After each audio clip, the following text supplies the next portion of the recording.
एक और मैं आपको बात एग्जाम्पल के दौर में दे दूं। जैसे वर्ल्ड में हिटलर का नाम तो आपने सुना होगा। हिटलर के पास एक प्रेत था और वो प्रेत को पूछता था कि क्या करें। तो प्रेत को क्या है कि उसके पास स्पीड भी बहुत होती है और समझ भी अच्छी होती है और विनाश करने में उसका बहुत योगदान होता है। तो ये विनाश का ही सोचते हैं। तो किस प्रकार की सिद्धि होती है उस प्रकार से अगर आप उस देश को देखें तो आपके समझ में आ जाएगा। जैसे कल मैंने रात को एक वीडियो देखा।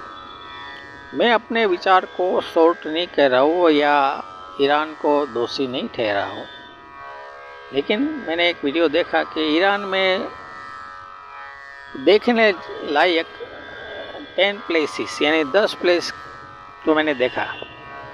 ज़्यादातर उसमें मॉस्क की थी। यानी ये मस्जिदें नहीं होती है, पुरानी सब मस्जिदें, यानी कि ज़्यादातर वो धर्म में बहुत इंटरेस्ट रखने वाले हैं, रूढ़िचुस्तवाद। और उसके प्रेसिडेंट को समझने वाले दुनिया में बहुत है। मैंने एक वीडियो सुना था रजनीश का, और रजनीश ने जो बताया मैंने तब मार्क कर लिया कि भाई रजनीश का ज्ञान बहुत है। वो ईरान के प्रेसिडेंट के खिलाफ थे। वो कहते थे कि भाई ईरान ने, उसके जो खामेनी है, उसने बहुत से व्यक्तियों को फांसी दे दी है। सिद्धियों में ऐसे होता है कि भाई वहाँ पे सज़ा के तौर पे फांसियाँ भी कर देते हो। हमारे यहाँ नहीं इस तरह होता है, लेकिन सिद्धियों पे आधार होता है, उसकी विचारधारा कैसी है। जैसे सिद्धियों में एक रचना है जो साधु बाबा करते हैं, सिद्धियों को लेके ऐसे कहते हैं ना कि कल्ट का भी निर्माण होता है। कल्ट यानी लास्ट में आपको मरना ही है। कल्ट यानी आपके दिमाग को टोटली खालसा कर लेते हैं। तो इसकी बैठ इफेक्ट बहुत होती है। अगर आप डीप में जाएंगे तो आपको ऐसा लगेगा कि मैं आपको थोड़े कहते हैं नरक के विचार में ले जा रहा हूँ, लेकिन ये घटित हो चुका है। कल्ट के निर्माण भी बहुत हो चुके हैं। और जैसे चाइना में कल्ट होता है ज़्यादातर।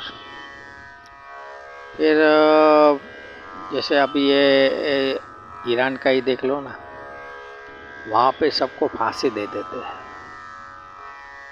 तो इसके समझने वाले कौन होते हैं ज़्यादातर? समझो, आपने जिस तरह से ईरान को देखा, मैंने भी ईरान को देखा, मैंने भी ईरान का भी पक्ष बहुत लिया है। मैं ऐसा ही सोचता हूँ कि हाल में वीक जो है उसका पक्ष लेना चाहिए,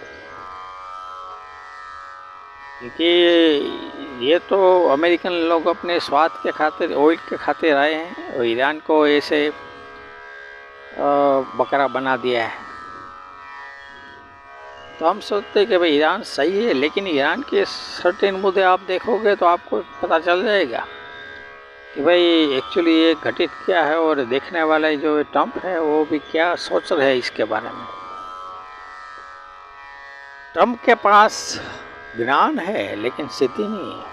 ज्ञान उसको समझ में आता है।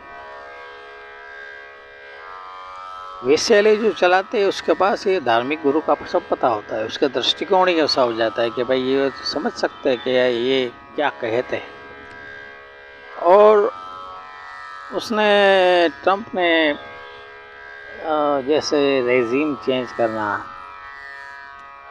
फिर कहते कि भाई पूरे के पूरी उसकी जो संस्कृति को मिटा देना और स्टोन युग में ले जाना, ऐसे शब्द कौन यूज़ करेगा? मैं आपको पूछता हूँ, चलो, स्टोन युग कब बोलेगा?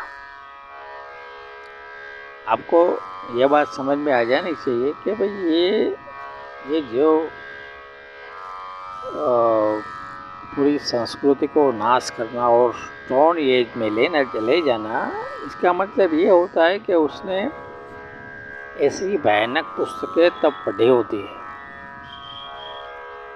युद्ध के समय में जब डिसीजन मेकिंग की बारी आती है, जब उसको ऐसा लगता है कि ये दुनिया को भारी इफेक्ट करता है, तब ऐसे प्रधानमंत्री या ऐसे प्रेसिडेंट जो पुराने जितने भी प्रेसिडेंट हो गए उसके वीडियो देखते हैं, उससे कुछ प्रेरणा लेते हैं, कुछ पुस्तकें ऐसी पढ़ेगी, उसमें से ही ऐसे विचार आते हैं। वरना ट्रंप के पास ऐसे विचार कहाँ पे आए, समझो स्टोन एज,